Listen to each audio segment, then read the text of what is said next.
ये कहानी एक छोटे से शहर कालनगर की है जो अपने भूतिया अनुभवों के लिए मशहूर था। ये शहर कुछ सालों से सुनसान हो चुका था और वहाँ के लोग धीरे धीरे गायब हो रहे थे।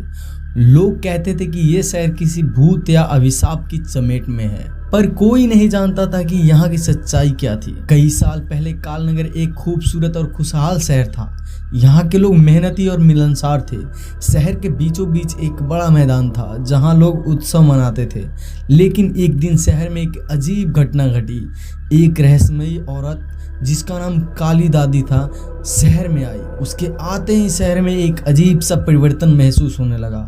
लोग उसकी ओर देखने से भी डरते। काली दादी का आना लोगों के लिए शुभ नहीं था। वह हर रात शहर के चौराहे पे जाकर कोई अजीब सा मंत्र पढ़ती। लोग उसे देखकर डरते थे और उस चौराहे से गुजरने से भी कर्राते थे। एक दिन अचानक काली दादी गायब हुए। उसके गायब होते ही लोगों ने राहत की सांस ले ली, लेकिन उनके लिए असली डर अभी बाकी था। काली दादी के गायब होने के कुछ ही दिनों के बाद शहर में अजीब घटनाएं होने लगी। लोग रात के समय अजीब आवाजें सुनने लगे। कभी किसी के रोने की आवाज आती तो कभी किसी के हंसने की। कई लोग कहने लगे कि उन्होंने रात में किसी साये को घूमते हुए देखा है। लोग धीरे धीरे अपने घरों से बाहर निकलने से डरने लगे। शहर के एक पुराने घर से अक्सर रोने की और चीखने की आवाजें आती थी। यह घर काली दादी का था।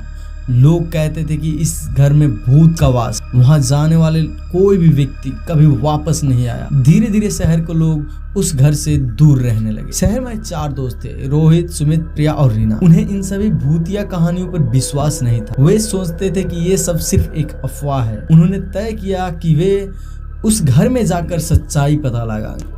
एक रात वे चारों उस घर में गए। घर के पास पहुंचते ही उन्हें एक अजीब सी ठंडक महसूस हुई। घर की दीवारें टूटी फूटी थी और अंदर घुप अंधेरा था। चारों ने एक दूसरे को देखा और अंदर जाने का फैसला किया। घर के अंदर कदम रखते ही उन्हें अजीब सी गंध आई। दीवार पर खून के निशान थे और फर्श पर टूटे हुए खिलौने पड़े थे। जैसे ही वो आगे बढ़े उन्हें एक कमरे में किसी की रोने की आवाज सुनाई दी। रोहित ने दरवाजा खोला, लेकिन अंदर कोई नहीं था। तब अचानक दरवाजे अपने आप बंद हो गया और चारों दोस्त उस समय कमरे में फंस गए। कमरे में अंधेरा और ठंड थी। तभी उन्हें एक साया दिखाई दिया।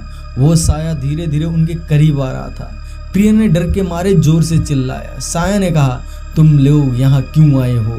ये जगह तुम्हारे लिए नहीं है। जाओ, वरना तुम सबका अंजाम उसी तरह होगा जैसे कि बाकी लोगों का हुआ। रोहित ने हिम्मत जुटाकर उस साये से पूछा, तुम कौन हो और इस घर में क्या कर रहे हो? साया ने बोला, मैं वही काली दादी हूँ। मैं इस शहर से बदला लेना चाहती हूँ। इस शहर के लोगों ने मेरे परिवार को मार डाला था। मैंने यहाँ भूतों को बुलाया और तब से ये शहर अभिशप्त है। जो भी यहाँ आते हैं उसे मैं अपने भूतों के साथ जोड़ देती हूँ। साया ने चारों को चेतावनी दी, अगर कोई इस जगह से बचकर निकलना चाहता है तो उन्हें इस घर को छोड़कर हमेशा के लिए शहर में भाग जाना होगा और कभी भी लौट कर नहीं आना होगा। डर के मारे चारों दोस्त किसी तरह कमरे से बाहर निकले। उन्होंने दरवाजे को जोर से धक्का दिया और घर से बाहर भागने लगे। बाहर आते उन्होंने देखा कि पूरा घर धुएं में घिरा हुआ था और आसपास की हवा में एक अजीब सी ठंडक थी। चारों दोस्तों ने अपनी जान बचाने के लिए तुरंत शहर छोड़ने का फैसला किया। चारों दोस्त कालानगर से बाहर निकल गए और फिर कभी वापस नहीं लौटे। उन्होंने बाकी लोगों को भी शहर छोड़ने की सलाह दी। धीरे धीरे कालनगर पूरी तरह खाली हो गया और इसे लोग भूतिया शहर कहने लगे।